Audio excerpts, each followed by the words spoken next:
নমস্কার বন্ধুরা, আপনারা দেখছেন কুকিং হাবুজা পদিমা। এখানে ট্যাংরা মাছ দেখতেই পাচ্ছ। এই ট্যাংরা মাছটা আমি রান্না করব আলু আর বড়ি দিয়ে, পাতলা ঝোল। তাহলে আজকে ট্যাংরা মাছের রেসিপি হবে। তাই জন্য সবার প্রথমে আমি ট্যাংরা মাছগুলো ধুয়ে নিয়েছি, ধুয়ে পরিষ্কার করে নিয়েছি। এবার দিয়ে দিলাম নুন, দিয়ে দিলাম হলুদ। এবার নুন হলুদ দিয়ে ট্যাংরা মাছটা আমি মাখিয়ে নিচ্ছি, দেখতেই পাচ্ছ। ভিডিওর শুরুতেই লাইক দিয়ে শুরু করো। তোমাদের ছোট্ট একটা লাইক আমাদের এগিয়ে নিতে অনেকটাই সাহায্য করে।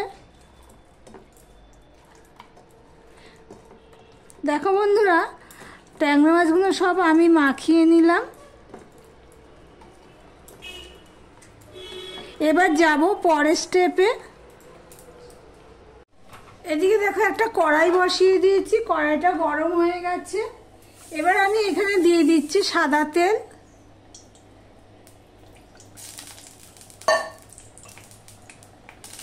দিয়ে দিলাম একটু নুন। আর এখানে দেখো আমি কিছুটা বড়ি নিয়ে নিয়েছি, কলাইয়ের ডালের বড়ি। এটা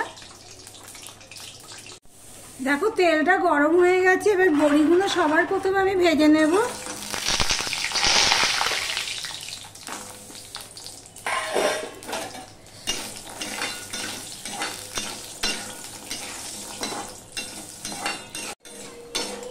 দেখো বড়িগুলো লাল লাল হয়ে ভাজা হয়ে গেছে। এবার আমি তুলে নেব। ট্যাংরা মাছ এইভাবে যদি আলু বড়ি দিয়ে পাতলা ঝোল করো ভালোই লাগে খেতে। গরম পড়ে গেছে। এবার যা তেল আছে, এখানে যে মাছগুলো আমি ম্যারিনেট করে রেখেছিলাম সেগুলো এবার আমি ভেজে নেব।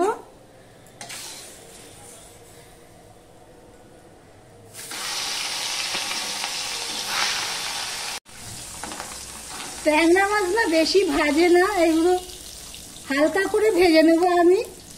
দেখতেই পাচ্ছ, একদম লাল লাল করে ভাজবো না। প্রথমে আমি 3টে দিয়েছি, আবারও 3টে দিলাম।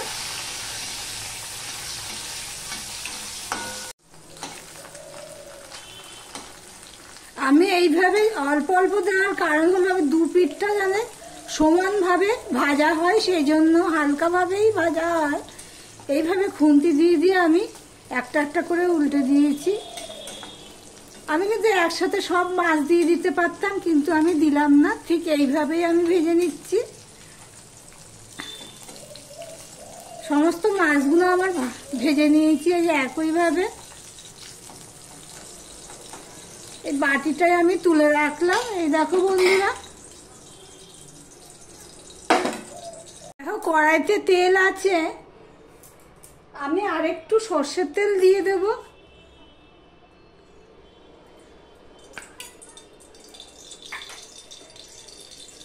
তেলটা গরম হতে হতে তোমাদের আমি দেখিয়ে দিচ্ছি। এই দেখো আমি আলু কেটে নিয়েছি এইভাবে, টমেটো নিয়ে নিয়েছি, পেঁয়াজ কেটে নিয়েছি, আর নিয়ে নিয়েছি কাঁচা লঙ্কা। এইখানে আলুর সাথে এই 4-5টা কাঁচা লঙ্কা আমি চিড়ে নিয়েছি মাঝখান থেকে। তেলটা হয়ে গেছে। এবার আমি সবার প্রথমে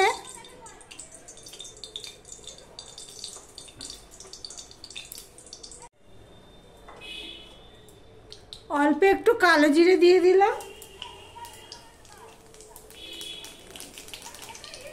এবার দিয়ে দিচ্ছি পেঁয়াজ। কালো জিরাটা দেখো ফোড়ন হয়ে গেছে।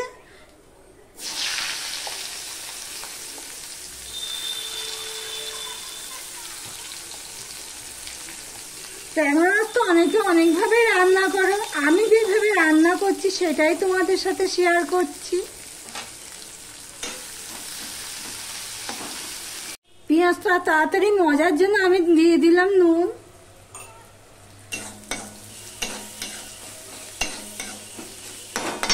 এবারে যে কেটে রাখা আলুগুলো আমি দিয়ে দেব। কাঁচা লঙ্কা 3টে দিয়ে দিচ্ছি, পরে 2টো দেব।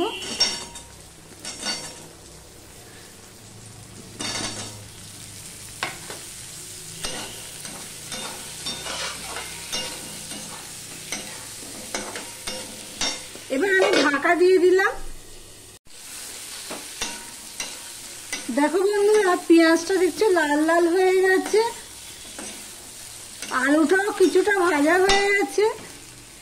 এবারে দেখো আমি আদা পেস্ট নিয়ে নিয়েছি 1 চামচের মতো, আর টমেটো গুলো কেটে রেখেছিলাম সেগুলো আমি দিয়ে দিলাম।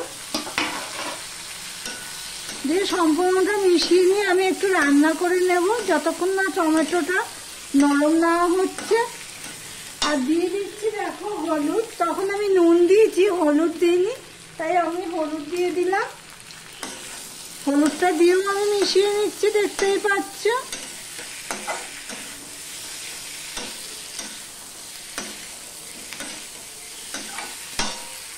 এবার আমি ঢাকা দিয়ে দিলাম, তাহলে আলুটাও কিছুটা সিদ্ধ হয়ে যাবে।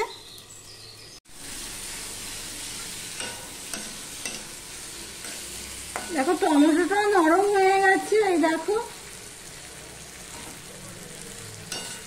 এবার এই অবস্থায় আমি কিছু মশলা অ্যাড করব।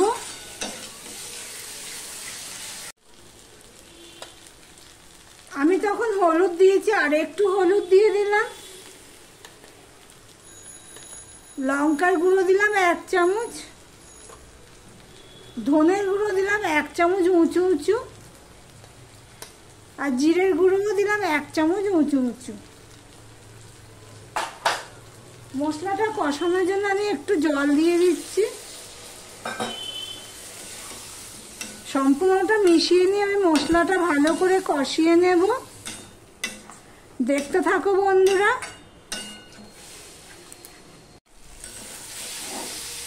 দেখো বন্ধুরা, মশলাটা কষানো হয়ে গেছে।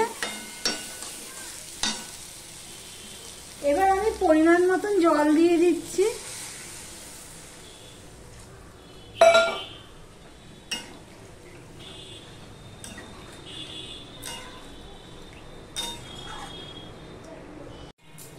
ঝোলটা ফুটে উঠেছে, এবার মাছগুলো আমি একে একে দিয়ে দেব।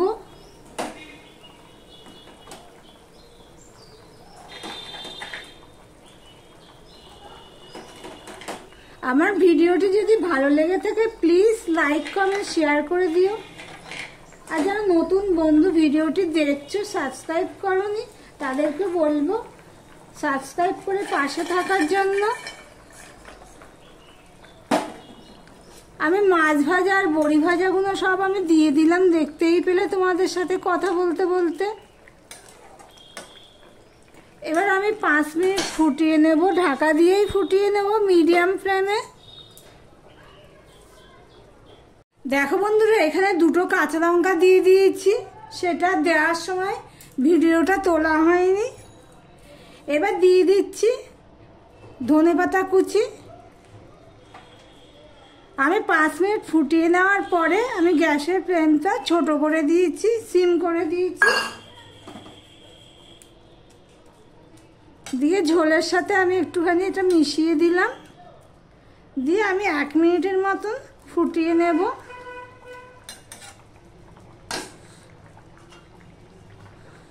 এবার ঢাকা দিয়ে আমি রেখে দিলাম, গ্যাসটা অফ করে দিলাম, স্ট্যান্ডিং টাইমে আমি রেখে দিলাম। ভিডিওটি আজকের মতন এখানেই শেষ করলাম, আবার অন্য কোনো রেসিপি নিয়ে চলে আসবো।